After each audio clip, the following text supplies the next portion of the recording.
यस्यावद्भक्तजनार्तियन्तु पितृत्वमन्येषु अबुजार्यतोर्णं सम्पेवतारस्तमननिरभ्यं लक्ष्मीनुसम्मं शरणं प्रपद्ये श्रीविष्णुचित्तकुलनन्दनकल्पवल्लीं श्रीरङ्गराजहरिचन्दनयोगदिश्यां साक्षात् क्षमां करुणया कमलामिवान्यां गोदामनन्यशरणं प्रपद्ये यो नित्यमच्युतपदाम्बुज युग्मरुक्मव्यामोगतस्तदितराणि तृणाय मेने अस्मद्गुरोर्भगवतोऽस्य दैहिकसिन्धोः रामानुजस्य चरणौ शरणं प्रपद्ये श्रीमान् वेङ्कटनाथार्य कविताकेसरी वेदान्ताचार्यवश्यो मे सन्निधत्तां सदास्ति प्रपद्ये निरवद्यानां दुषद्यां स्वसम्पदां शरणं भवभीतानां षडगोपमुनीश्वरम् श्रीमद्रङ्गशठारि संयमिवरा लब्धागमान्तद्वयम् श्रीमद्वीररघुत्वगाद्यषडजित् पादारविन्दाश्रयम् श्रीमद्वेदवदंशदेशिकेतेः कारुण्यवीक्षास्पदम् सेवे रङ्गधुरीन साधनवशं नारायणं योगिनं वेदान्तदेशिकेतीन्द्रकटाक्षपद्य श्रय्यन्तसारमणवद्यगुणं बुधाख्यं नारायणात् दुर्जिकृपाकुलिक्तम् श्रीरङ्गनाथयतिशेखरमाश्रयामः नीलातुङ्गस्तनगिरितटी सुप्तमुद्भवति कृष्णं पारार्त्यं स्वं श्रुतिशतशिरसिद्धमध्यापयन्ती सोच्छिष्टायां सृजि निगलितं या फलात्कृत्य भुङ्क्ते गोदा तस्यै नमिदमिदं भूरि एवास्तु भूयः அன்னவயல் புதுவை ஆண்டாள் அரங்கற்கு பண்ணு திருப்பாவை பல்பதியம் இன்னிசையால் பாடி கொடுத்தால் நட்பாமாலை பூமாலை சூடி கொடுத்தாலை சொல் சூடி கொடுத்த சுழல்வோடிய துர்பாவை பாரியவளவல்ல பல்கலையாய் நாடி நீ வெங்கடவர்க்கென்னை விதி என்ற இம்மாற்றம் நாம் கடவா வண்ணமே நல்கி. இன்னைக்கு இரண்டாம் நாள் பாசுரம். நாலு பாட்டு. வையத்து வாழ்வீர்கள் நாம் உன்னம் பாவைக்கு செய்யும் கிருஷைகள் கேளீரோ பாற்கடலுள் பையத்துயின்ற பரம நடிபாடி நெய்யுண்ணோம் பாலுண்ணோம் நாட்காலே நீராடி மையிற்றெழுதோம் மலரிட்டு நாமுடியோம் செய்யாதன செய்யோம் தீக்குறளை சென்றோதோம் ஐயமும் தீக்குறளை சென்றோதோம் ஐயமும் பிச்சையும் ஆந்தனையும் கைகாட்டி உயுமாறெண்ணி உகந்தேரோர் என்பாவாய். நேற்று பாசுரத்துல நீராட்டம் நீராட போதுமீர் போதுமினோ அப்படின்ற வரை பார்த்தோம். நீராட்டம் என்பது இப்ப கிருஷ்ணனோட இருக்கக்கூடிய கனவியை குறிக்கிறார். படை என்பது கைங்கரியத்தை சொல்றது என்று பார்த்தோம். நேரிழையீர் நேர்த்தியான ஆபரணத்தை உடையவர்களே.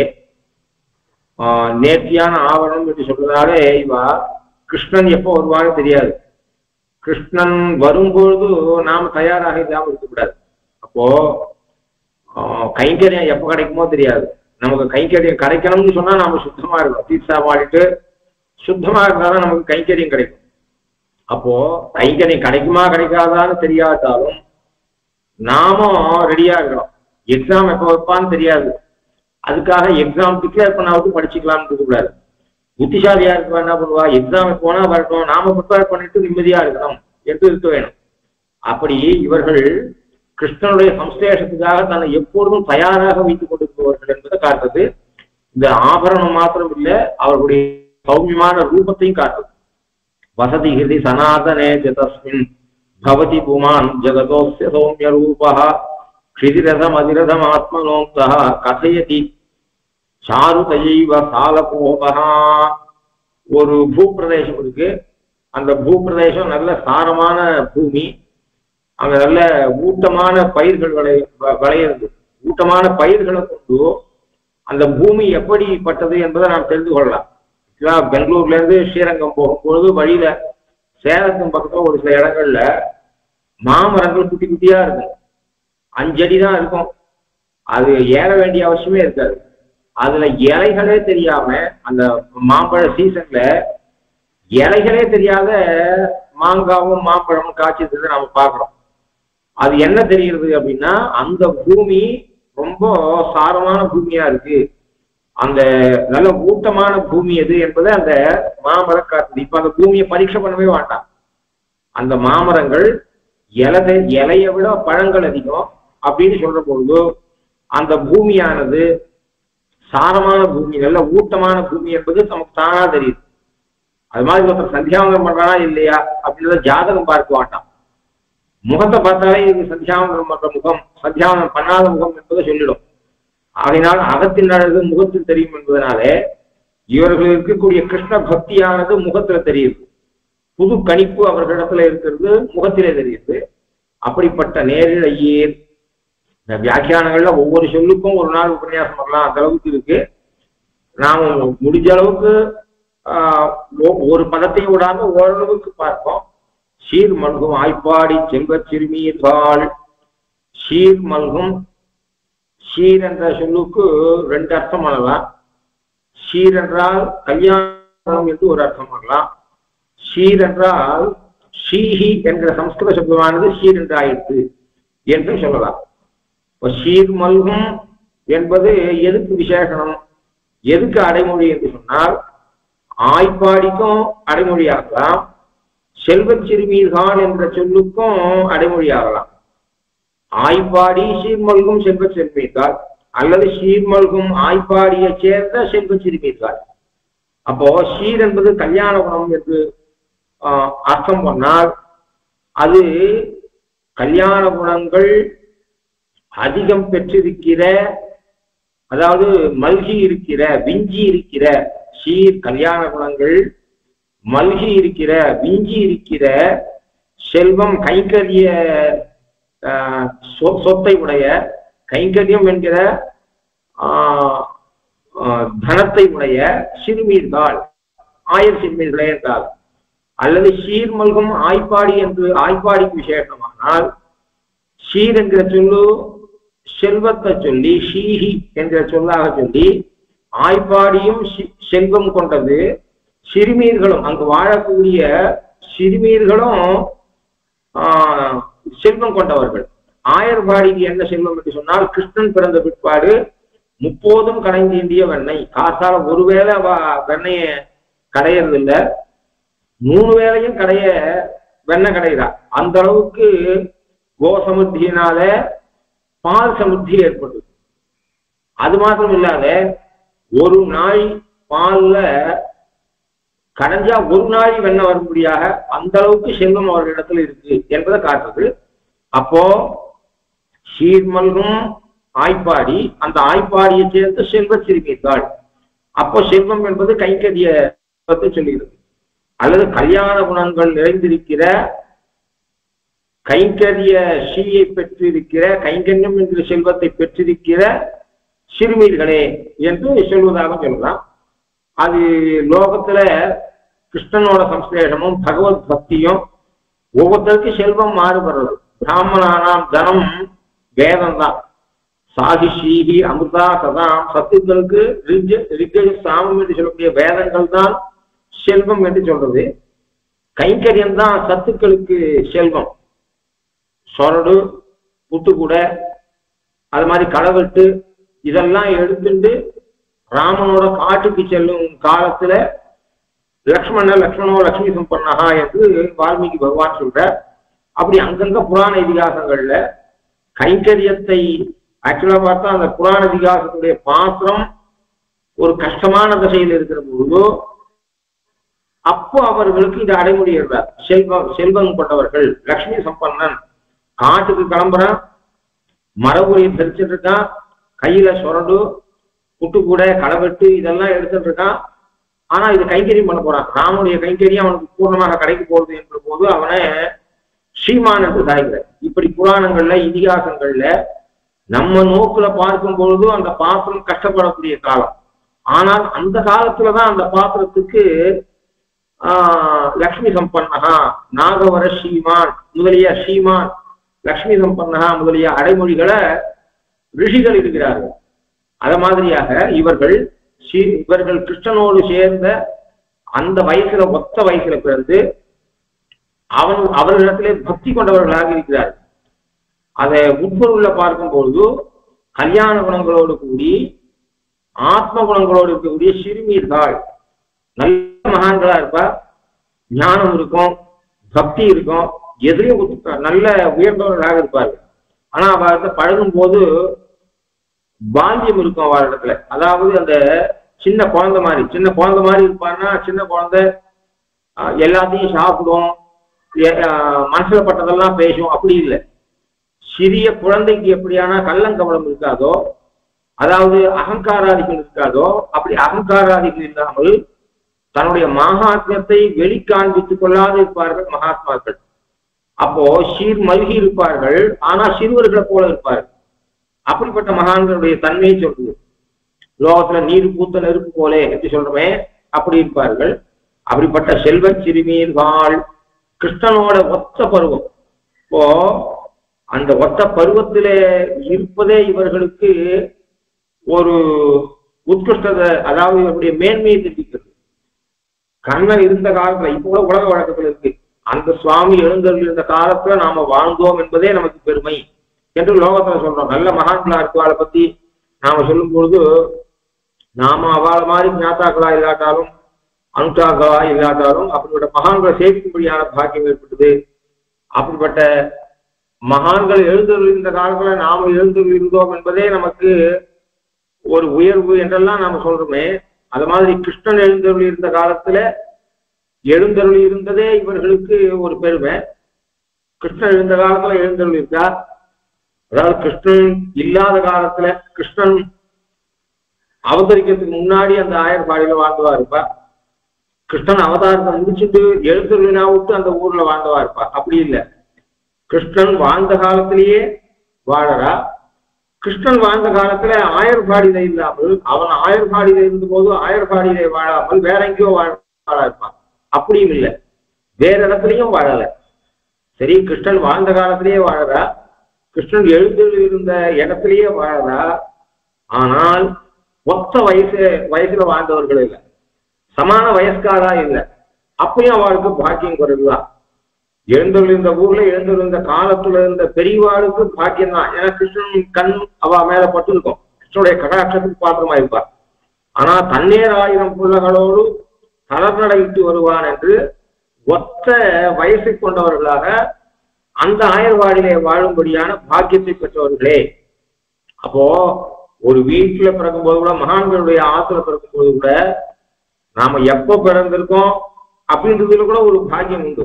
ஆக்சுவலா அடியன் வாழ்க்கையிலேயே பார்த்தா, ஒரு தடவை அடியன் தகப்பனார் இடத்துல நான் கேட்டேன். அப்பதான் அவ தகப்பனார் ரொம்ப சமதசையில் இருக்கிறது எனக்கு தெரிய வந்தது. அடியன் எஸ்எல்சி முடிச்சுட்டு டிப்ளமா சேரணும். அப்போ என் கூட பிறந்த ஒத்திக்கு கல்யாணம் வேற, ஆத்துல ரொம்ப பண கஷ்டம்.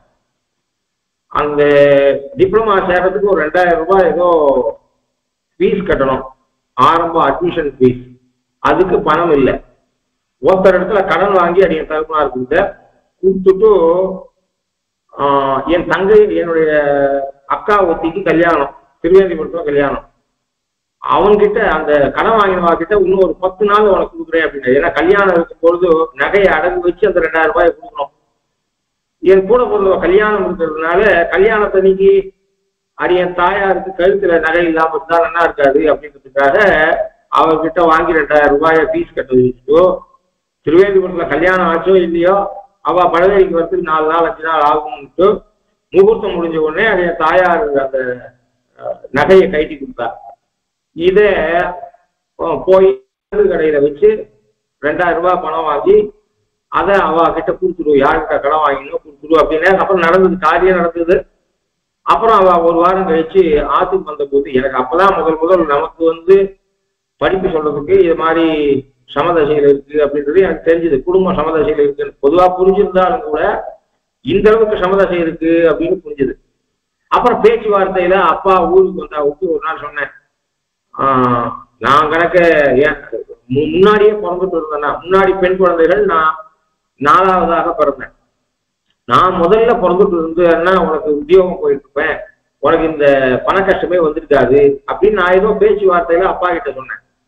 அப்ப அப்பா சொன்னேன், அதுதான்டா பாக்கியம் இல்லை. அதாவது நீ நினைக்கிற முன்னாடி பிறந்துட்டு இருந்தா பணம் சம்பாதிச்சிருக்கலாம், அப்பாவுக்கு நாம உபகாரமா இருந்திருக்கலாம். அப்பா ரிட்டையர்ட் ஆகி எத்தனையோ வருஷமா இருந்து இன்னும் இப்பதான் நாம எஸ்எல்சி முடிச்சிருக்கோம் அப்படின்னு நீ நினைக்கிற. இதுதான் பாக்கியம். பெருமாள் என்ன பண்ணாலும் பாக்கியம். நீ கணக்க முன்னாடி கொடுத்திருந்தால் உனக்கு என்னால பாடம் சொல்லிக்க முடியாது. நானும் உத்தியோகத்தில் இருப்பேன். உனக்கு ஒரு 10 வயசு வரும்போது 8 வயசு வரும்போதே நான் ரிட்டையர்ட் ஆகிடவே தான் ஏன் நீ எனக்கு 50 வயசுல பிறந்து நான் 58 வயசுல ரிட்டையர்ட் ஆகுவேன்னா நீ ஆத்துக்கு வரும்போது நான் ஆத்துல இருக்கேன், ஃப்ரீயா இருக்கேன். இல்லைன்னா நானும் ஸ்கூல் போயிட்டு வந்திருப்பேன், எனக்கு அங்க பாடம் கஷ்டமும் இருக்கும், உனக்கு ஒன்றும் சொல்லி கொடுத்துருக்க மாட்டேன். அதனால இப்போ காத்தால 1 மணி நாள், சாயங்காலம் 3 மணி நாளைக்கு உனக்கு பாடம் சொல்லி தரேன்னா நீ பின்னாடி பிறந்தது தான் லாபம். நீ முன்னாடி பிறந்ததா ஏதோ 1/2 மணி நாளைக்கு சொல்லி கொடுத்துருப்பேன், அவ்வளவுதான் எனக்கு முடிஞ்ச அளவுக்கு. அதனால இது பாக்கியம். நீ பின்னாடி பிறந்த பணம் இல்லாட்டா என்ன? பெருமாள் யோசிச்சுதான் அனுகிரகம் தான் பண்ணிருக்கான். நீ கடைசி பிறந்ததுதான் நல்லது என்று சாச்சர். எப்படி சொல்றேன்னா, அவ வயசுல பிறந்தாலும் கூட எப்ப பிறக்கிறோம்ன்றத பொறுத்து கூட பாக்கியம் மாறுறது. ஆகையினாலே அதை நினைச்சுக்கிறேன். அதாவது இங்க சமான வயசாளா பிறந்தது அப்படின்னு சொல்றாரு, அதே தகப்பனாருக்கு பிறந்தது கூட அடியே நினைச்சிட்டு முன்னாடி பிறந்திருந்தால் இது ஒரு பாக்கியமா இருந்திருக்கும், நாம சீக்கிரமே உத்தியோகம் போயிருப்போம், அவருக்கு கொஞ்சம் சமத்தை பொறுத்திருக்கலாம். அவர் கோணத்துல வர சொல்ற அப்படிதான் ஞானத்தை நிறைய பெற்றுக்க முடியாது, நீ இப்படி பிறந்ததுதான் பகவத் அனுகிரகம் இருக்கிறத காட்டுது என்று அவர் சாட்சியர். அதனால அப்படி சமான வயசுக்காக கிருஷ்ணன் அவதரித்த காலத்துல அவதரித்த ஊர்ல கிருஷ்ணனை புரிஞ்சுக்காமல் கிருஷ்ணனிடத்துல உண்மையான பக்தி கொண்டவர்களை நிலவரைகளில போட்டு பூட்டும்படியானவர்களாக பிறக்காமல்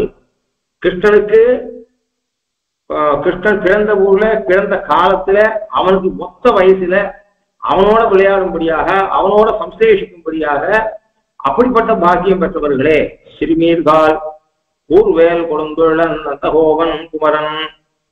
பூர்வேல் கொடுந்தொழிலன் நந்தகோபன் குமரன்.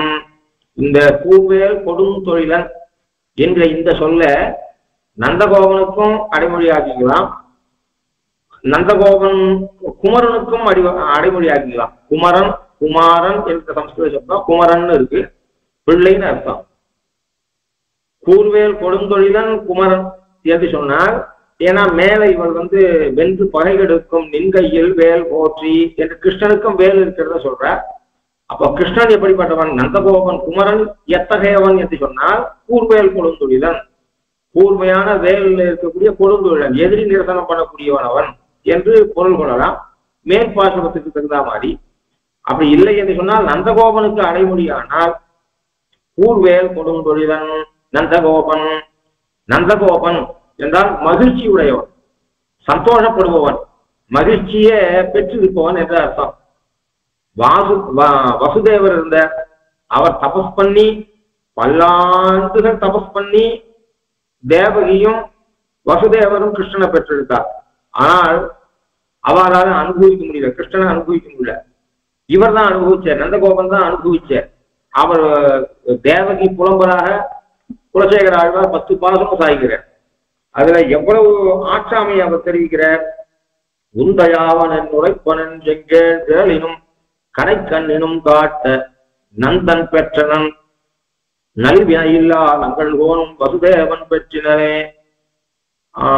முந்தனன் முறை அன்புடை மகளிர் முறை சந்தன் குரங்கிடையிருத்தி எந்தையே எந்தன் குலப்பெரும் சுடரே எழுமுகில் கணத்தில் கவரேரே உந்தை யாவன் என்று உந்தையாவனன் உரைப்ப நின் செங்கேள் விரலினும் கடைக்கண்ணினும் காட்ட நந்தன் பெற்றனன்.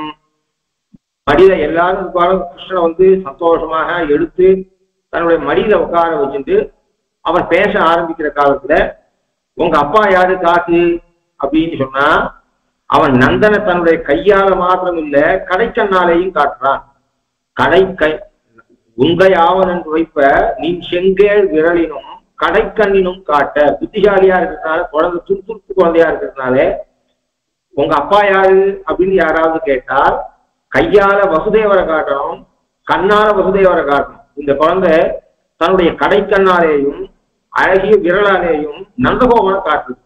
அதை பார்த்து அவள் சொல்றார், ஆழ்வாராகிற தேவகி நந்தன் பெற்றனன் நின் கேள் விரலினும் கடைக்கு உந்தையாவன் என் உரைப்ப நின் கேள் விரலினும் கடைக்கண்ணினும் காட்ட நந்தன் பெற்றனன்.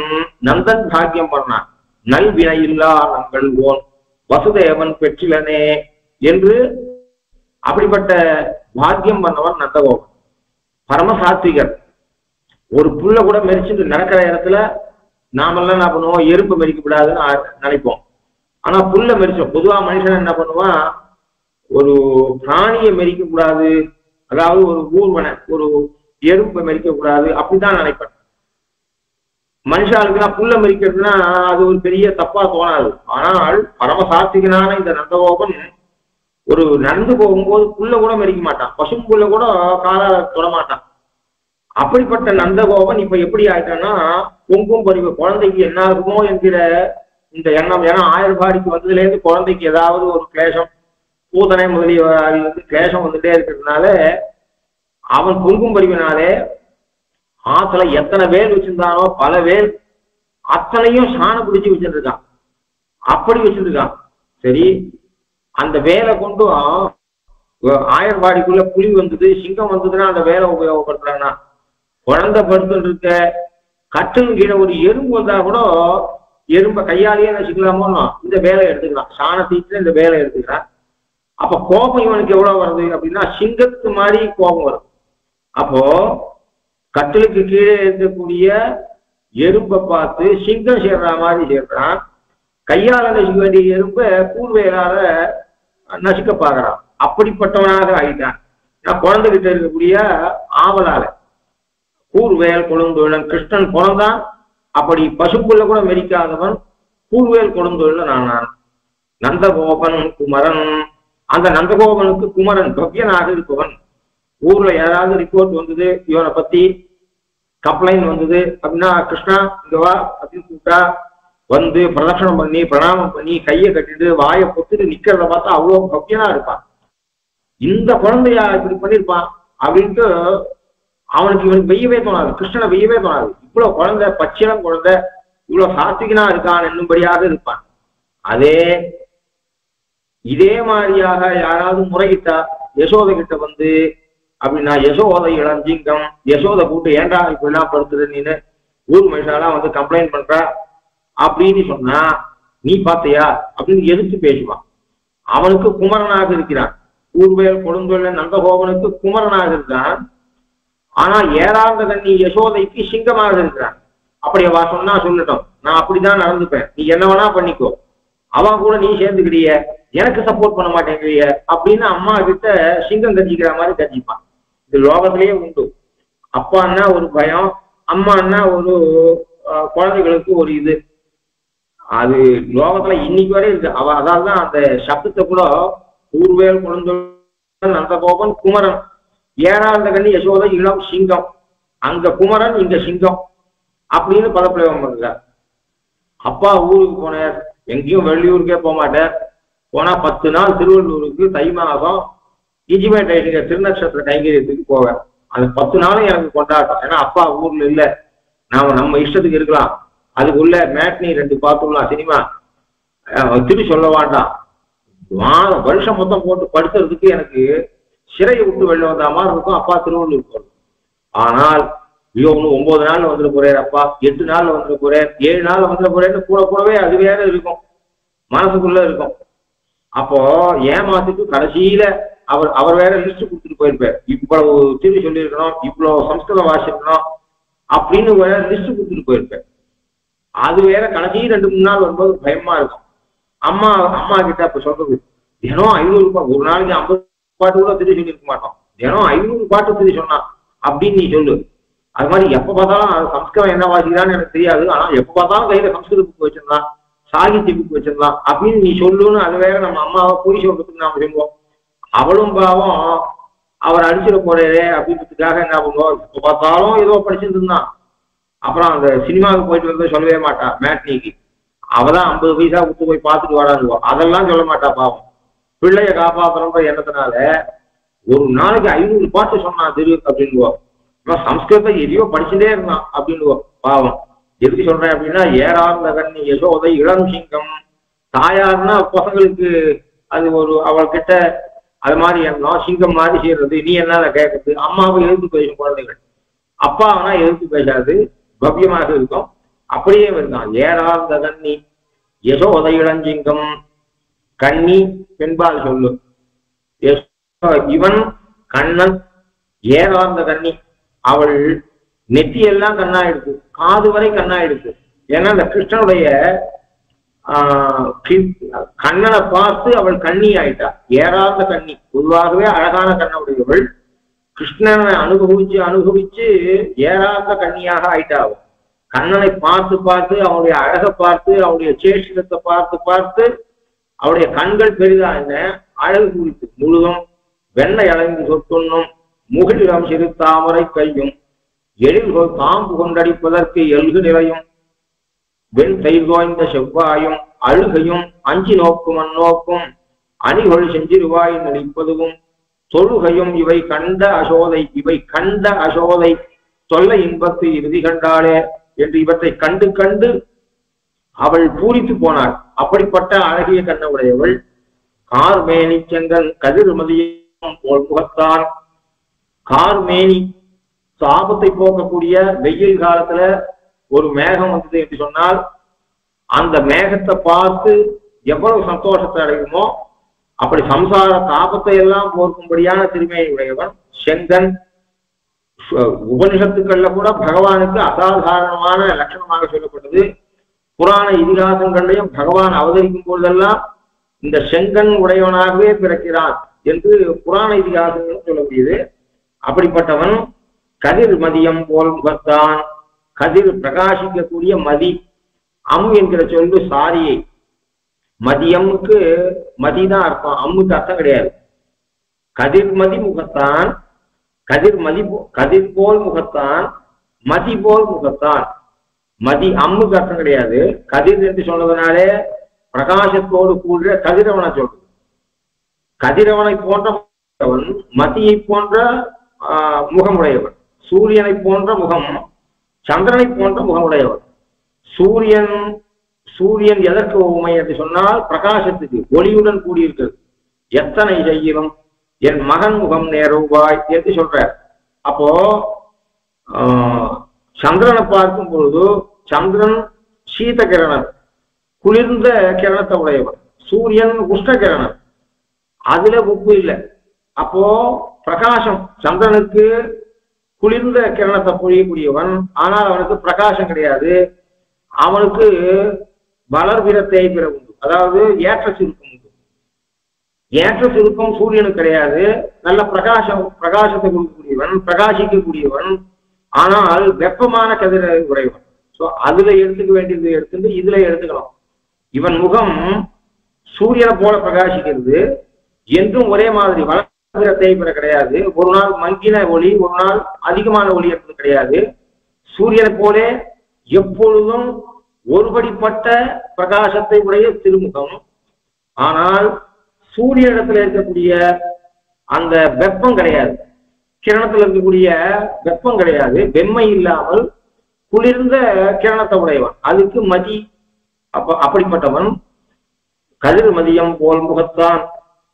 நாராயணனே நமக்கே பறை தருவான், நாராயணனே நமக்கே பறை தருவான். இந்த நாராயணனே இப்ப இந்த பறை என்கிற சொல்லுக்கு வாத்திய விசேஷம். லோகத்தார் பிரகாரம் பறை என்கிற சொல்லுக்கு இந்த பிம்மான நீராடணும், அதுக்கு கிருஷ்ணன் துணையாக வர போறான். அதுக்கு வேண்டிய வாத்திய விசேஷத்தையும் அவன் கொடுக்க போறான். இதெல்லாம் அவன்கிட்ட சாமகிரி என்னென்ன வஸ்துக்கள் எல்லாம் வேணுமோ இந்த பாவை நோக்க அதுக்கு வேண்டிய வஸ்துக்கள்லாம் அவன் தயார் பண்ணி கொடுக்க போறான். இப்ப போய் நாம கிருஷ்ணனை எழுப்பிண்டு கிருஷ்ணனுக்கு இந்த வஸ்துக்கள்லாம் வாங்கிக்கணும் என்று வெளி நாடகம் உலகத்தா இருக்குது. ஆனால் கடைசியில அங்க சொல்ல போறா இற்றைப்பறை கொள்வான் என்று அப்படின்னு மேல சொல்ல போறா. அவன் ஒரு வாத்திய விஷயத்தை கொடுத்து வரும்போது இந்த பறை எனக்கு வேண்டாம், நான் உள்ளுரை பொருளாலே சொன்ன பறை எனக்கு வேணும் என்று அப்ப மேல சொல்ல போற. அப்போ நாராயணனே நமக்கே பறை தருவான். இவனுடைய முதல் பாசுரத்திலேயே நாராயண சப்தத்தை பயன்படுத்துறார். இவனுடைய அகத்துக்காரர் யாரு? கிருஷ்ணன். அவர் ஒரு புஸ்தகம் எழுதினார், பகவத்கீதை. ஆண்டாருடைய அகத்துக்காரரான கிருஷ்ண பகவான் ஒரு கிரந்தம் எழுதினார், அதுக்கு பகவத்கீதைன்னு பேர். அதுல ஒரு இடத்துல கூட நாராயண சப்தம் கிடையாது. ஆனா இவர் எழுதியிருக்கா, அது பகவத்கீதை, இது பகவதி கீதை. திருப்பாவ முதல் பாசுரத்திலேயே நாராயண சப்தம், அங்கங்க நாராயண சப்தம். நாச்சியார் திருமொழியே நாராயண சப்தம். நாற்றத்துழாய்மொழி நாராயணன் நாமமாயிரந்த நாராயணானே நாரண நம்பி நடக்கின்றான் என்னதில் பூரண பொற்புடம் வைத்து புறமெங்கும் தோரணன் நாட்டக்கணா கண்டேன் தோழினான் நமோ நாராயணாய என்பாரே என்று நாரண சப்தத்தை அடிக்கடி பயன்படுத்துறார். அது மாதிரி கோவிந்த சப்தம், நாரண சப்தம் பகவானுடைய பரத்துவத்தை சொல்லுவதற்காகவும், கோவிந்த சப்தம் பகவானுடைய சௌலபியத்தை காட்டுவதற்காகவும் இவள் பயன்படுத்துகிறார். இந்த ரெண்டு சப்தமும் இவனுடைய கிரந்தங்கள்ல அடிக்கடி வருது. இங்கேயும் குறைவொன்றும் இல்லாத கோவிந்தா, கூட்டிலிருந்து கிளிய போதும் கோவிந்தா கோவிந்தா என்றழைக்கும். அது மாதிரியாக அங்கை தளத்திடை ஆழி கொண்டான் அவன் முகத்தன்றி விடியேன் என்று செங்கச்சி கொண்டு கண்ணாடையார்த்து சிறுமானை காணில் நானும் கொங்கை கிளமிவை நோக்கி காணீர் கோவிந்தனுக்கல்லால் வாயில் போகா இங்குற்ற வாழ்வ உடையவே ஓ யமுனை கரைக்கென்னை உத்திடுவின் என்று பரத்துவத்தை காட்டுவதற்கு நாராயண சப்தத்தையும், அவனுக்கு சௌலபியமும் இருக்கு என்பதை காட்டுவதற்காக கோவிந்த சப்தத்தையும் இவள் பயன்படுத்தக்கூடியவள். முதல் பாசுரத்திலே இதை தாய்கிறார். அது மாதிரி ஆயர் சிறுமியர்களுக்கு எப்படி தெரியும் இவன் நாராயணன் என்பதை சொன்னால், இவள் பெரியாழ்வாருடைய பெண் பிள்ளை, அவளுக்கு எப்படி தெரியும் என்று சொன்னால், கோவர்தனோத்தாரணாதி அதிமானுஷ சேஷ்டிதங்களாலே சர்வேஸ்வரத்துவம் பெண்களுக்கும் பெரும்படியாயிற்று இவ்வவதாரம் தான் இருப்பது. ராமாவதாரத்துல ஆத்மானம் மானுஷம் மன்னியேன்னு சொல்லிட்டு இருந்தான். ஆனா கிருஷ்ணாவதாரத்துல ஒவ்வொரு சேஷிதமும் இவன் கிருஷ்ணன் சாட்சாது நாராயணன் என்று சொல்லும்படியாக இருக்கு. ராமாவதாரத்திலே அவன் மறைச்சிருந்து இருந்தாலும் அயம் ச காகுஸ்த இது பிரஜத்யே, அவ மண்டோதரி சொன்னாய் அயம் ச காகுஸ்தா, அயம் காகுஸ்தா சஹா, இவன் சாட்சாது நாராயணன் தான். இவன் வம்சத்துல பிறந்தவனாக இருந்தாலும் இவன் சாட்சாது நாராயணன் என்று அவ லோகத்துல இப்ப கேஸ்ட் சர்டிபிகேட் அப்படின்னு சொல்லுவா, தாசில்தார் இருப்பார். அதாவது பெருமாளுக்கு இந்த காலத்துல கேஸ்ட் சர்டிபிகேட் வாங்கிட்டு வா உத்தியோகத்துக்கு அப்படின்னு சொன்னா தாசில்தார் சர்டிபிகேட் கொடுப்பான், இவன் இந்த கேஸ்ட சேர்ந்தவன் அப்படின்னு. பெருமாளுக்கு இவன் பரதேவதை என்பதற்கு சர்டிபிகேட் கொடுத்தவா நிறைய பேர் உண்டு. அவன் நான் பரதேவ ஒரு மனுஷன் சொல்லி கொள்ளும் போது கூட அயம் சகாகுஸ்த இதி பிரஜத்யே கொடுத்தவா மொத்த பேர் யாரு, வாலி ஆம்பியா, தார, மண்டோதரி, ராமன் ஆம்பியா, மண்டோதரி, இவெல்லாம் பகவானுக்கு கேஸ்ட் சர்டிபிகேட் கொடுத்தார். தம் மன்யே அது மாதிரி இவனே கொடுத்தான். தம் மன்யே ராகவம் வீரம் நாராயணமனாமயம் அடி வாங்கிட்டு திருப்பி போறான். ஒருபடியா அடிச்சு போட்டு இருந்தா கூட பரவாயில்ல.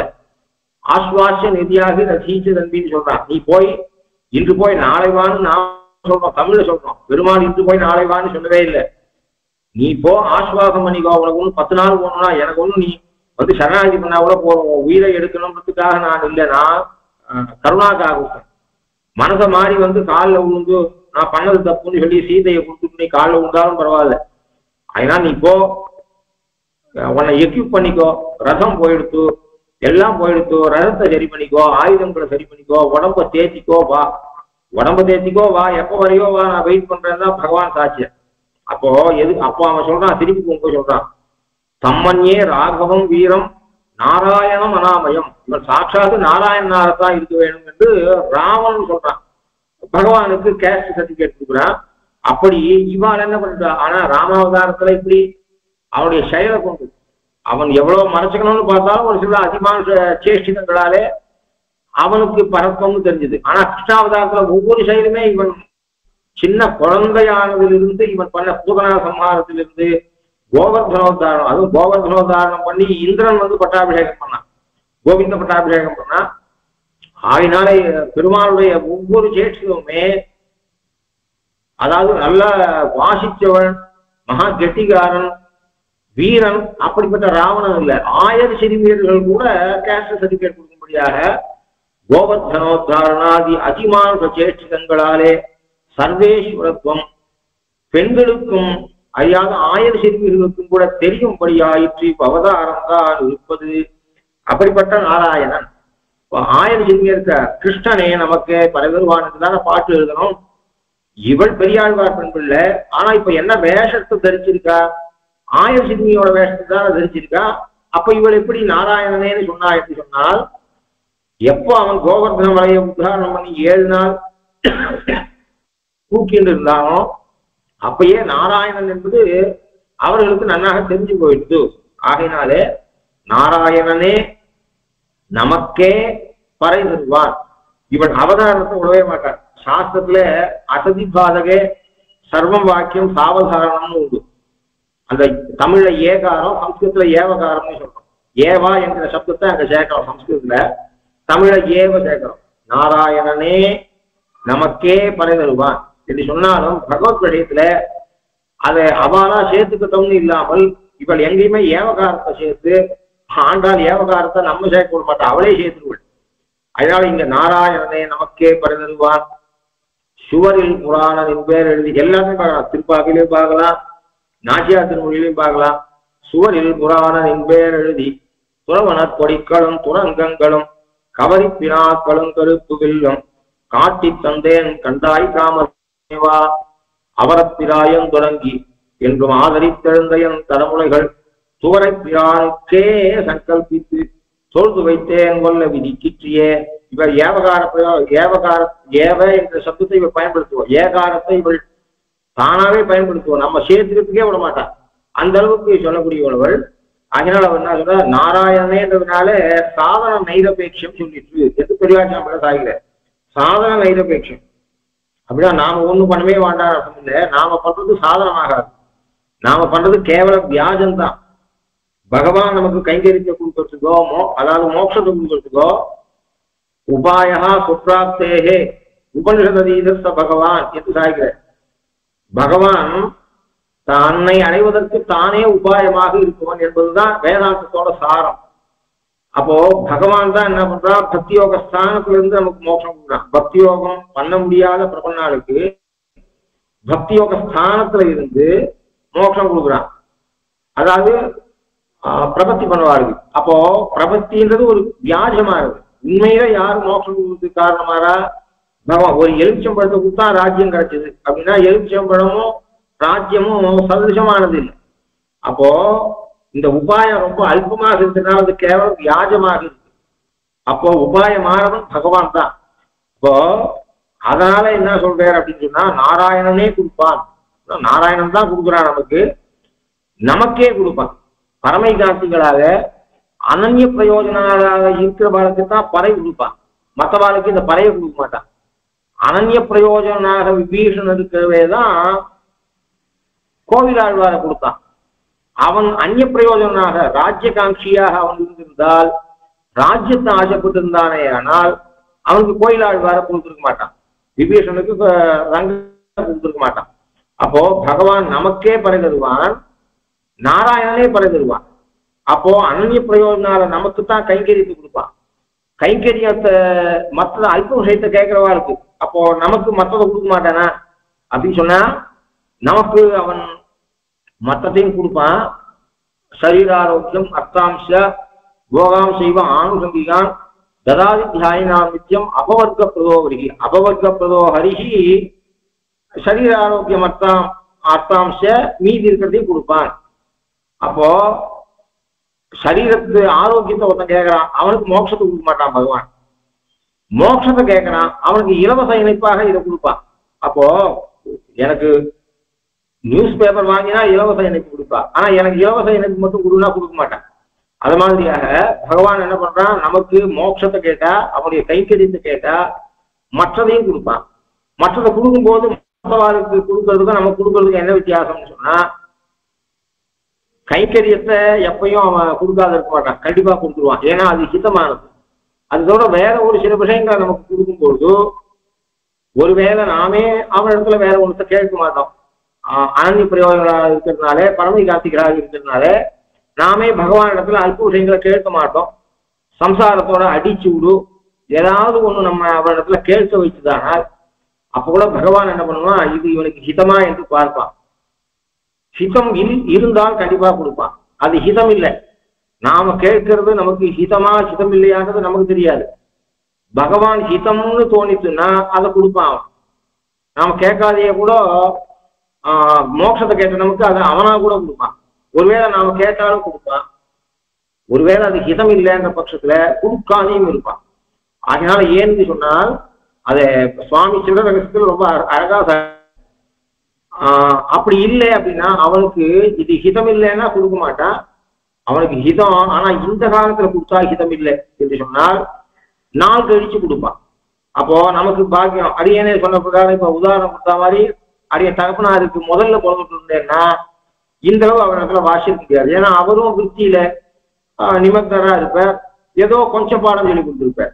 அப்போ தள்ளி பிறக்க வச்சது கூட ஒரு பாக்கியம் என்று சொன்ன ரீதியில அதை கொடுக்க வேண்டிய பலனை நாள் கழிச்சு கூட கொடுப்பா. ஒரு அம்மா இருக்கா, மாம்பழ சீசன் வந்தது, குட்டி குழந்தை, அவங்க கொஞ்சம் கூட கொடுக்க மாட்டான். அந்த குழந்தை என்ன பண்ணுறது, அந்த அம்மா வெய்யுது. அந்த குழந்தை பாரு மாம்பழமே கொடுக்க மாட்டேங்கிற அம்மா அப்படின்னு. அவளுக்கு என்னன்னா மாங்கம் வந்துடும்னு பயம். அந்த குழந்தை பக்கத்தாத்து விளையாட போச்சு. பக்கத்தாத்து மாமி பழத்தை கொடுத்துடா, மாம்பழத்தை கொடுத்துடா. ஏன்னா குழந்தைக்கு மாங்கம் வந்தா அந்த மாமிக்கு ஒன்றும் பிரச்சனை இல்லை. இந்த குழந்தை என்ன நினைக்கிறது, பக்கத்தாத்து மாமி தான் நல்லவோ, நம்ம அம்மா கெட்டவோ. மாம்பழ சீசன்ல கூட ஒரு மாம்பழம் ஒரு கலர் கூட நமக்கு கொடுக்க மாட்டேங்கிறா அப்படின்னு சொல்றது. அம்மாவை வெய்யுறது, அம்மா கையை கடிக்கிறது. அதே அம்மா என்ன பண்றா, 4 வயசு ஆச்சு, இனிமேட்டு குழந்தைக்கு மாங்கம் வராதுன்னா அம்மா எனக்கு ஒரு கலர் மாம்பழம் கொடுக்கணும் அந்த குழந்தை கேட்டா, சிச்சி முழு பழமா சாப்பிடு அப்படின்னு சொல்லிட்டு ஒரு முழு பழத்தை கொடுக்குறா. இது கொஞ்சம் கேட்டா அதே அம்மா எந்த அம்மா கொடுக்க மாட்டேன்னு சொன்னாலோ அதே அம்மா முழு பழத்தை கொடுக்குறா குழந்தைக்கு.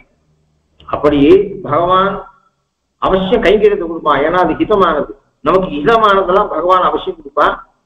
மற்ற விஷயத்தை நாம வேற வழி இல்லாமல் ஏதாவது ஒண்ணு கேட்டாலும் கூட அது ஹிதமா இருந்தா கொடுப்பான்.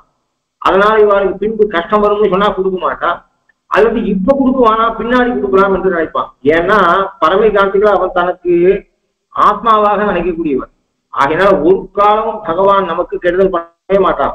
நமக்கே என்று சொன்னதால பரமை காந்திகளாக நமக்கே பறைய அவசியம் கொடுப்பான். இந்த பறையும் கொடுப்பான். இந்த பறை என்பது கைங்கரியம், அது மாதிரி பறை என்பது பாக்கிய விசேஷம். அது மாதிரி நமக்கு ஒரு ரெண்டுத்தையும் கொடுப்பான். ஆனா கைங்கரியம்ன்ற பறைய அவசியம் கொடுத்துருவான். அடுத்த மற்ற விடயங்கள்ல மட்டும் இப்படி யோசிச்சு கொடுப்பான் அவன், அல்லது குத்தாதிய கூட இருந்துருவான். அதையும் அதுக்கு பிரமாணம் இருக்கு. யாசிதோபி சதா பக்தைஹி நாகிதம் காரையே சரிஹி பாலம் அக்னோபதம் தந்து மாதா சின்ன நிவாரையே. யாசிதோபி பக்தைஹி யாசிதோபி பக்தைஹி சதா யாசிதோபி நாகிதம் காரையே சரிஹி. பக்தன் பிரார்த்திக்கிறான். பக்தன் என்னைக்குமே பகவான் இடத்துல வேற எதையும் கேட்காதவன் யாச்சிக்கிறான். நாமே லோகத்து நான் சொல்லுவான், எப்பயுமே எதையுமே கேட்கல, அவா கேட்டுதான் அவசியம் அவளுக்கு உபகாரம் பண்ணோம் அப்படின்னு நினைக்கிறோம். எப்பயுமே கைங்கரியத்தை தவிர வேற ஒன்னுத்தையும் கேட்காத பக்தன் ஒருவேளை பல்ல காண்பிச்சு பகவான் இடத்துல ஏதாவது கேட்டாலும் அது அகிதமாக இருக்கிற பட்சத்துல, அதுவும் இல்ல 24 முன்னாடியும் கேட்கலாம். இன்னைக்குமே பகவானத்துல எதையுமே கேட்காதவன் இன்னைக்கு சதா யாச்சிதோபி யாச்சிதோபி சதா பக்தைஹி பக்தைஹி யாச்சிதோபி சதா யாச்சிதோபி அகிதம் காரையே அருகி. பகவான் அகிதத்தை பண்ணவே மாட்டான் என்று சொல்றோம். அப்படிப்பட்ட உயர்ந்தவனவன். அப்படிப்பட்ட நாராயணனே நமக்கே பறை தருவான். பரமை காந்திகளான நமக்கே அனன்ய பிரயோஜனான நமக்கே பறை தருவான். சுவாமி சாகிற சில்லற ரகசியத்துல சாதசாரம் சில்லற ரகசியத்துல சொல்ற, பிரணவத்துல ஒரு எழுத்து அவன் ஜெகத்காரணம்னு சொல்றது, அகாரம் ஜெகத்காரணம் அப்படின்னு சொல்றது. அது மாதிரி ரக்ஷகன் என்பதையும் சொல்றது. அகர முதல எழுத்தெல்லாம் ஆதி பகவான் முகத்தை உலகுகின்ற ரீதியில பார்த்தால் அவன் ஜெகத்காரணம் என்பது தெரியுது. அந்த அகா என்கிற சொல்லுக்கு தாத்துவை வச்சுட்டு பார்த்தா அவன் ரக்ஷகன் என்பதை காட்டுது. அப்போ பிரணவத்திலேருந்து பகவான் ஜெகத்காரணன் என்பது தெரியுது, அவன் சர்வ ரக்ஷகன் என்பது தெரியுது. அதுக்காக ஒட்டுமொத்த பிரணவத்தோட அர்த்தத்தை பார்த்தோம்னால் நாம் அவனுக்கு சேஷபூதன் என்றும் அவன் நமக்கு சேஷி என்பதும் தெரியுது. பகவான் சேஷி, நாமெல்லாம் சேஷபூதர்கள் என்பது தெரியுது. இப்போ அந்த 3 விஷயம் தெரியுது. பகவான் ஜெகத்காரணம், பகவான் சர்வரக்ஷகன், பகவான் நமக்கு சேஷி. ஆனா இந்த ஞானம் பகவான் எல்லாருக்கும் தான் சேஷி. பதிம் விஸ்வசியான்னு சுத்தி சொல்றது. ஆனா எல்லாரும் அவன் சேஷிங்கிறத புரிஞ்சுக்கல. பகவான் சர்வரக்ஷகன் தான், ஆனா எல்லாரும் தெரிஞ்சுக்கல. பகவான் தான் ஜெகத்காரணன், ஆனா அவன் ஜெகத்காரணன் தெரிஞ்சுக்கல.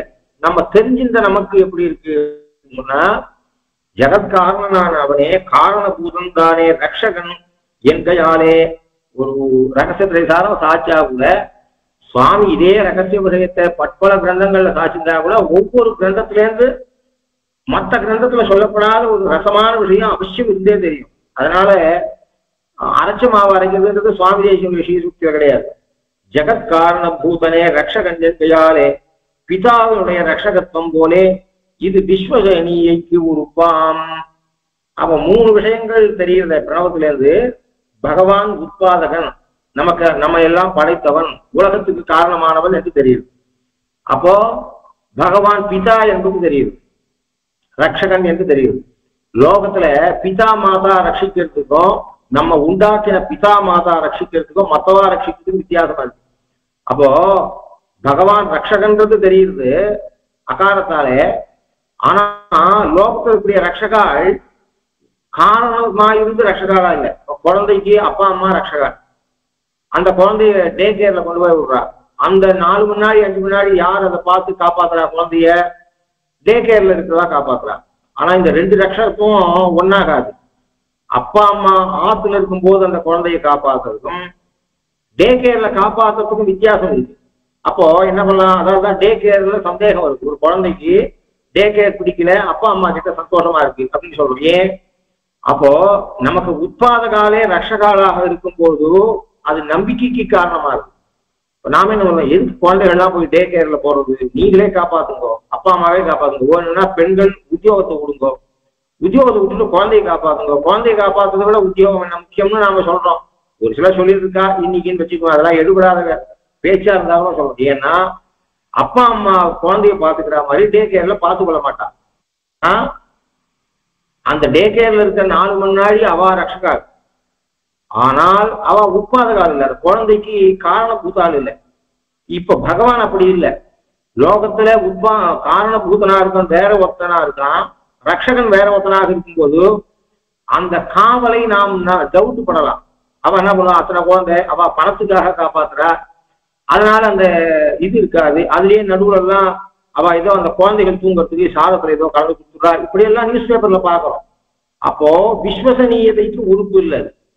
யாரு உற்பாதகன் இல்லையோ அவன் ரக்ஷகனாக பார்க்கும்போது அந்த காவல் சோர்வு ஏற்படும். அந்த காவலை நாம ஐயப்படலாம், சந்தேகப்படலாம்.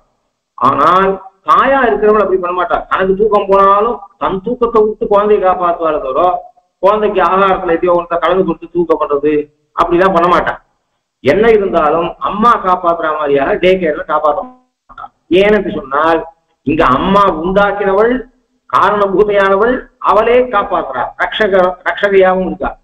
அங்க அவ ரக்ஷகம் மட்டும் பண்றா, ஆனா அவ உற்பாதகால் இல்லை, உண்டாக்கினவா இல்லை. இது இருக்கு. பிரணவம் என்ன சொல்றதுன்னா, உனக்கு எவன் காரணபூதனோ அவனே தான் உனக்கு ரக்ஷகன் என்று சொல்றது. ஆகினாலே இந்த ரக்ஷைய, இந்த காவல், அவனுக்கு காவல் சோர்வு ஏற்படாது, அவசியம் அவனை காப்பாற்றுவான் என்று நம்பிக்கைக்கு காரணமாகிறது என்று சாய்கிறார். அதே மாதிரியாக என்ன சாய்கிறார் அப்படின்னா, சேஷி ரக்ஷகன் என்பதாலே, அப்போ உற்பாதகனே சேஷி, உற்பாதகனே ரக்ஷகன், அடுத்தது சேஷியே ரக்ஷகன் உனக்கு. அதாவது அகாரத்தாலே சொல்லப்பட்ட, அகாரம் என்ன சொல்றது? ரக்ஷகன்றது சொல்றது. அகாரம் என்ன சொல்றது? அகாரத்துக்கு ஒரு அர்த்தம், அவன் உனக்கு காரணபூதன் என்று அர்த்தம். அகாரம் உனக்கு ரக்ஷகன் என்று அர்த்தம். அகாரத்துல இருக்கக்கூடிய 2 சப்தமே என்ன சொல்றது?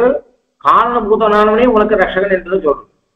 அடுத்தது ஒட்டுமொத்த பிரணவத்தாலே பகவான் உனக்கு சேஷி என்பது தெரிஞ்சது. அப்போ பகவான் சேஷி, நான் சேஷபூதன் என்று ஆச்சு. அப்போ எவன் சேஷியோ, சேஷினா பதின்னு அர்த்தம், பதிம் விஸ்வஸ்யா, சேஷின்னு அர்த்தம், பதிசப்தத்துக்கு சேஷின்னு அர்த்தம், அவனே ரக்ஷகன் ஆகிறான். அப்போ அகாரத்தால சொல்லப்பட்ட ரக்ஷகனே உனக்கு சேஷி ஆகிறான். அது எப்படி இருக்குன்னா, ஆத்துக்காரே வைத்தியரான மாதிரியாக சேஷி ரக்ஷகன் என்பதாலே பிரியனான பதி வைத்திய நாமா போலே ஹிருத்ய தமமுமாய் என்று சாய்கிறார். ஹிருத்ய தமமுமா என்று சாய்கிறார். ஒரு பெண், அந்த பெண்ணுக்கு ஏதோ ஆபரேஷன் பண்ணணும். அப்போ ஆபரேஷன் பண்ணும்போது அந்த பெண்ணுக்கு கணவனே டாக்டர் அப்படின்னா என்ன ஆகும்? கணவனே டாக்டராக இருக்கும் பொழுதோ யாரோ ஒரு பெண்ணுக்கு ஏதோ ஒரு வியாதி, அவளுக்கு ஆபரேஷன் பண்ணணும்.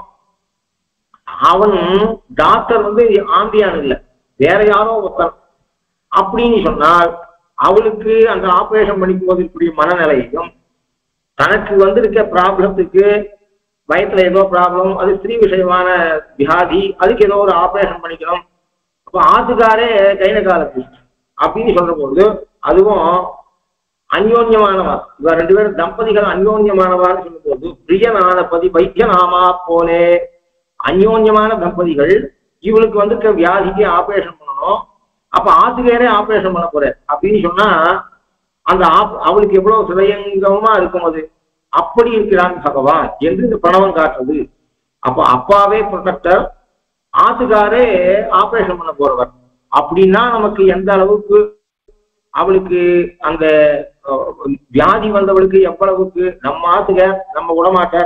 அதே அவர் கூட என்ன பிரியனானவன் என்ன பண்ணுவான், அன்வய ஆம்பியாளுக்கு ஆபரேஷன் அதை கத்திரிக்கோலை உள்ள வச்சு மூடுறது, இதெல்லாம் ஒண்ணும் நடக்காதாங்க, ரொம்ப கேர்ஃபுல்லா பண்ணுவான். அது மாதிரியாக அப்படிப்பட்டவன் நமக்கு சுவாமி அப்படின்னு சொல்றேன்.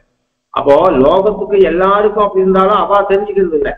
அவ என்ன பண்றா, இப்படி சர்வரட்சகனாக இருந்தாலும் சர்வசேஷியாக இருந்தாலும் இதை உணர்பவர்கள் இல்லை லோகத்துல. ஆனா நாம ஆயர்பாடியில் இருக்கக்கூடிய நாமெல்லாம் பகவான் தான் நமக்கு, நாராயண சப்தத்துக்கு என்ன அர்த்தம், நாராயணம் தான் சர்வத்துக்கும் ஆதாரம், நாரங்களுக்கு ஆதாரம், நாரங்களுக்கு இருப்பிடம், இருப்பிடம் எவனுக்கு நாரங்கள் எவனுக்கு இருப்பிடமோ நாரங்களுக்கு உபாயமாக இருப்பவன், நாரங்களுக்கு உபேயமாக இருப்பவன் என்று சொல்றது. அப்ப உபாயமும் அவனே உபேயமும் அவனே, நமக்கு வேண்டியதெல்லாம் கொடுக்கக்கூடியவன்.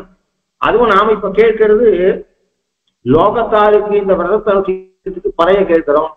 நாம உண்மையாக கேட்கிறது பறை என்கிற கைங்கரியம்.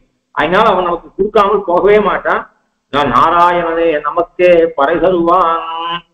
நிறைய வியாக்கியானங்கள் இருக்கு. ஒரு சப்தத்துக்கே ஒரு மணி நாள் சொல்லலாம். சாம்பிளுக்கு ஏதோ ஒண்ணு பாருங்க. பறை தருவான் நாட்டுக்கு பறை என்று ஒரு வியாஜமாய் தங்களுக்கு அபிமதமான அடிமையாயிட்டு நினைக்கிறது. இங்க பறை என்கிற சொல்லாலே உள்ளுரை பொருளானது கைத்தறியம்.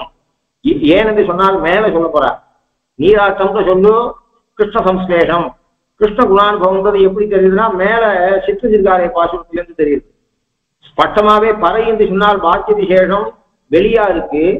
ஆனா உள்ளுரை பொருள் கைக்கரியம்ன்றது எப்படி தெரியுதுன்னா மேல இவரே சொல்ல போற இற்றை பறை கொள்வான் என்று இவரே மேல சொல்ல போற. அப்படிப்பட்டவள் இப்படி நான் நாராயணனே நமக்கே பறை தருவான். ஒரு காரியம் பண்ணும்போது நம்பிக்கை இருக்கணும்.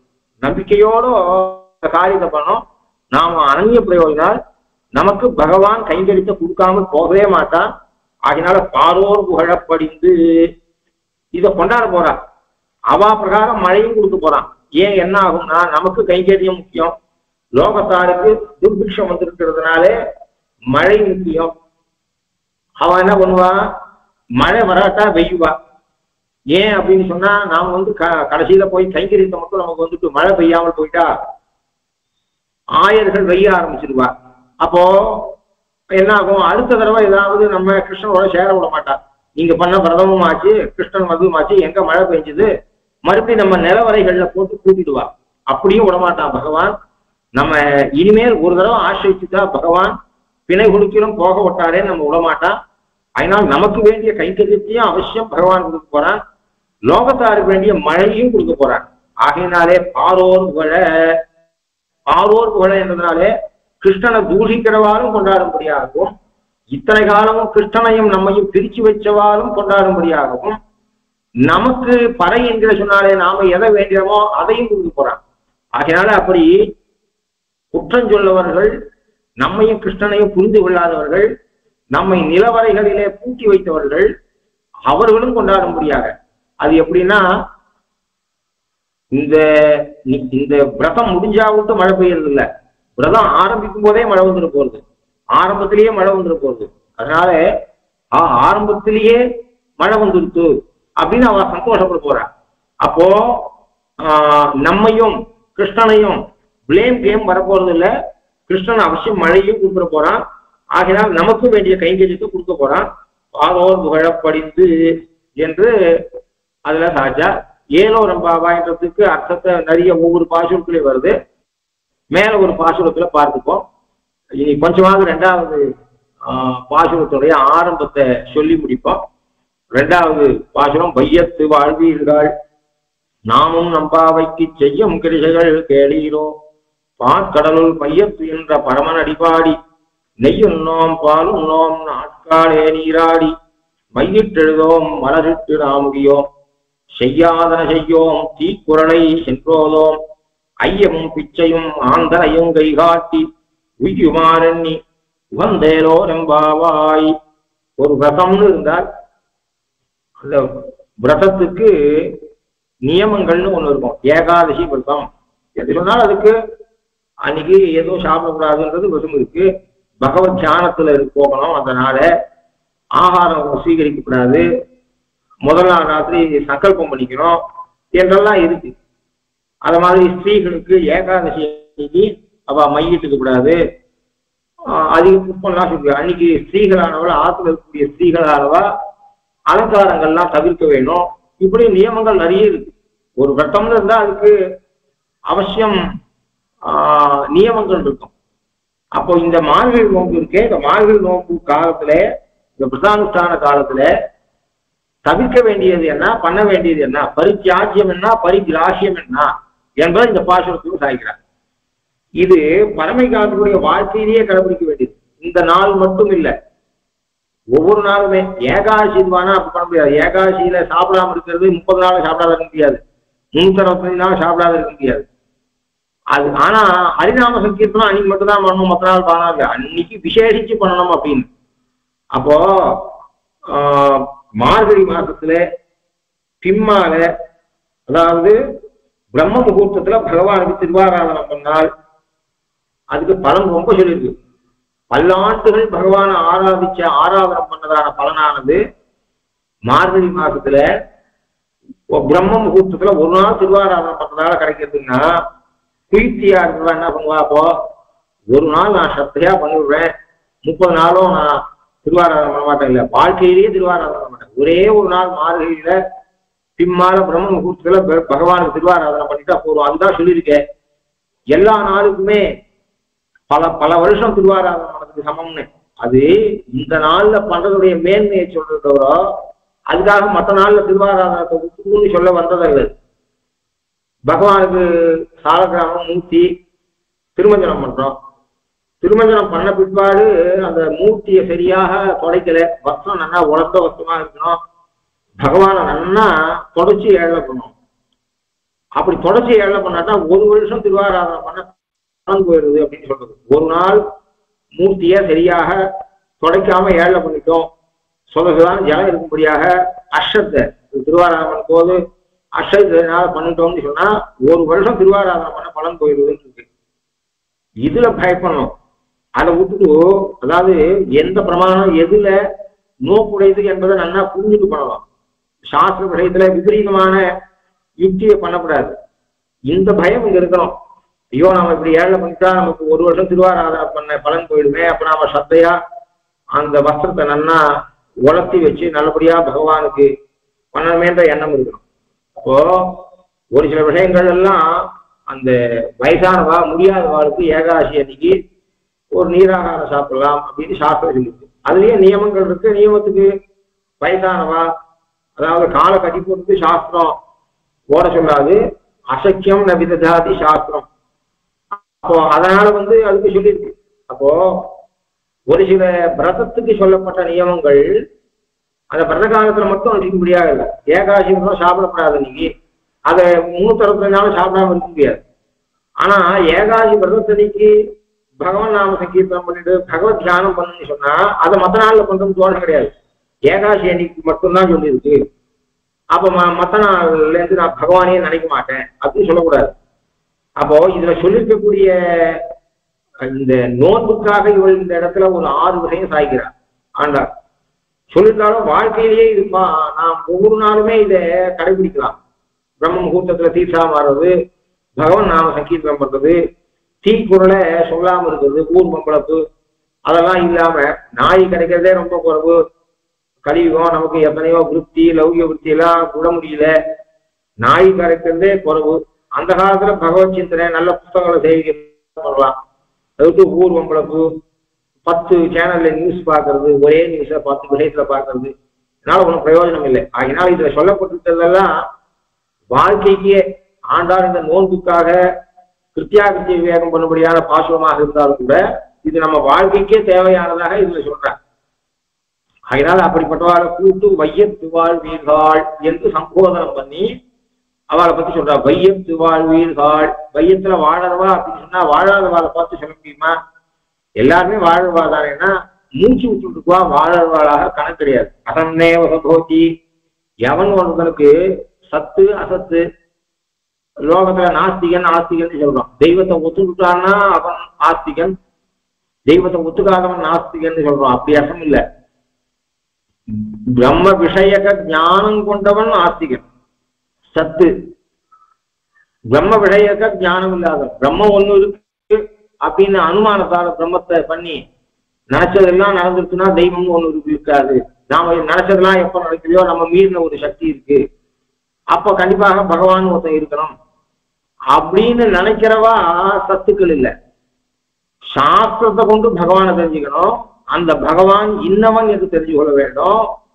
அவன் இந்த திருநாமம் உடையவன், அவனுடைய சொரூபம் இப்படிப்பட்டது, இத்தகைய குணமுடையவன், விபூதி உடையவன், எல்லாம் சாஸ்திரத்தின் பிரகாரம். அதாவது இதம் இத்தந்த ஞானம் சொல்றா பாருங்க, இந்த பொருள் இத்தகைய தன்மை உடையது என்று. அப்படிப்பட்ட சாஸ்திரத்தால வந்த ஞானத்தை கொண்டவன் சத்து. ஏன்னா தெய்வம் இருக்குன்னு ஒண்ணு ஒத்துன்றதால பிரயோஜனம் இல்லை. என் பொண்ணுக்கு 25 வயசு ஆயிடுத்து, கல்யாணமே குழுல அப்படின்னா அப்பா அம்மா சொல்லுவா, இனிமேட்டா பிறந்திருக்கு போறான், எங்கேயோ பிறந்திருக்குவானா. எங்கேயோ பிறந்திருக்கான்னு தெரிஞ்சுக்கல லாபம் இல்லை. எங்கேயோ பிறந்திருக்கவன் கோவிந்தனா கோபாலனான்னு பார்த்து நிஸ்தார்த்தமாயி கல்யாணம் பண்ணி கொடுத்து கனிகாதானம் பண்ணி கொடுத்தாதான் லாபம். எங்கேயோ ஒருத்தன் இருப்பான், இந்த பொண்ணுக்கு ஆம்பியான்னு சொன்னதால என்ன லாபம்? இப்படி ஏதோ ஒண்ணு நம்ம விட பெரிய ஆற்றல் கொண்ட ஒரு வஸ்து இருக்கு அப்படின்னு சொன்னா என்ன பிரயோஜனம்? பிரயோஜனம் இல்லை. அப்போ இது பரதேவதை என்கிற ஞானம் இருந்தாதான் அவனை நம்மளால ஆசிரியிச்சு பெற வேண்டிய பலனை பெற முடியும். இப்ப பல பரியந்தம் போகணும் நம்முடைய எண்ணம். அப்போ அதுக்காக என்ன சொன்னா, சாஸ்திரமானது பிரம்ம ஞானம் என்பது யாரும் உண்டோ அந்த ஞானத்தை பெற்றவன் சத்து என்று சொல்லுது. பிரம்மம்னு ஒண்ணு இருக்கு அப்படின்னு சொல்றவன் சத்துன்னு சாஸ்திரம் சொல்ல. பிரம்ம ஞானம், பிரம்ம விஷய ஞானம், பிரம்மம் எப்படிப்பட்டது, எது பிரம்மா அது எப்படிப்பட்டது என்கிற அறிவு உடையவன் எவனோ அவன் சத்துன்னு சொல்லிட்டு. அப்படி வையத்து வாழ்வீர்கள், அப்படிப்பட்ட ஞானம் கொண்டவர்களே. அப்படின்னா பகவான் தான், பகவான் யார் என்று தெரிந்து கொண்டோ அவனுக்கு கைங்கரியம் பண்றதுதான் புருஷார்த்தம் என்கிற ஞானம் கொண்டவர்களே, நீங்கள் தான் வாழ்பவர்கள், உலகத்திலே வாழக்கூடியவர்கள் நீங்கள் தான். அப்போ மற்றவர்கள்லாம் மூச்சு விட்டதால வாழ்ந்துருக்கான அர்த்தம் இல்லை. இப்படிப்பட்ட ஞானம் கொண்டவர்கள் தான் வாழ்ந்தவர்கள்.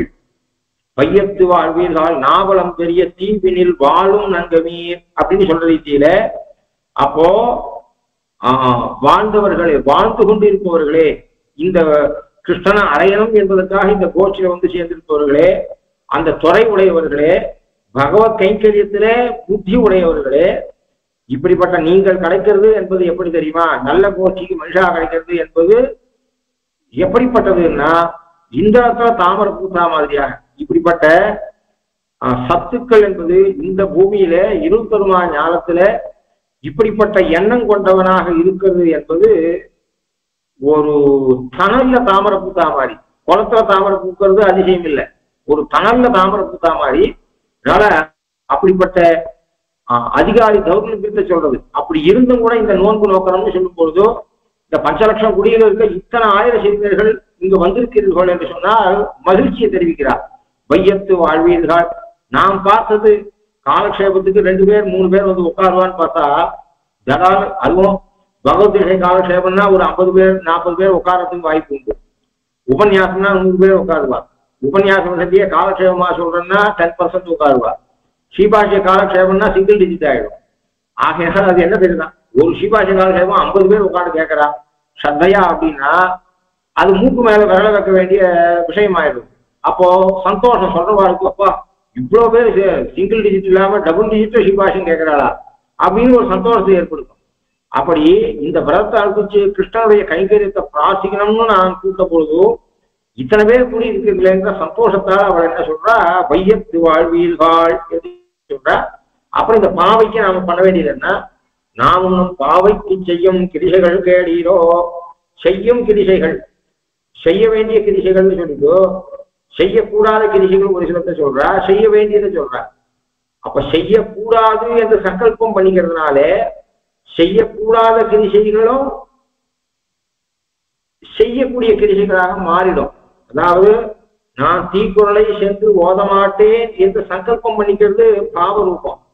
அந்த கிரியை அபாவ ரூபமாக இருந்தாலும் அதுக்குண்டான சங்கல்பம் பாவ ரூபமாக இருக்கிறதுனாலே அதை செய்யும் கிரிசைகள்னே சொல்லலாம். ஏன்னா அப்புறம் கேள்வி வரும், இவள் செய்யும் கிரிசைகள் கேளுதோன்னு சொல்லிட்டு செய்ய வேண்டிய நாட்காலே நீராடி என்பதை செய்யும் கிரிசை, தீக்குறளை சென்றோதோம் என்பது செய்யக்கூடாத கிரிசை. ஒண்ணு பாவரூபமாக இருக்கு, ஒண்ணு அபாவரூபமாக இருக்கு. அப்ப எப்படி செய்யும் கிரிசைகள் கேளுதோன்னு இவள் பாசனம் எழுதலாம் தோணும். அந்த இந்த பண்ண மாட்டேன் என்று ஒரு சங்கல்பம் இருக்க, அது பாவரூபமாக இருக்கு. ஆகையினால் இப்படி சொன்னது தோஷம் இல்லை. மேல என்னென்ன பரித்தியாஜ்யம் என்ன பரித்திராட்சியம் என்ன என்பதை பட்டியல் போடுற ஆண்டாள். அவள் சாய்க்கிறத நாளைக்கு காலக்ஷேபத்துல பார்ப்போம். கவிதார்க்கிய சிம்ஹாய கல்யாண குணசாலினே ஸ்ரீமதே வெங்கடேஷாய வேதாந்த குரவே நமஹ. ஸ்ரீமதே ஸ்ரீ லக்ஷ்மீ சுமதிபி பாதுகா சேவக ஸ்ரீவன் ரகோபஸ்ரீ நாராயணதீந்திர மகாதேசிகாய நமஹ. ஸ்ரீமதே ஸ்ரீவன் ரகோபஸ்ரீ ரங்கநாதேந்திர மகாதேசிகாய நமஹ.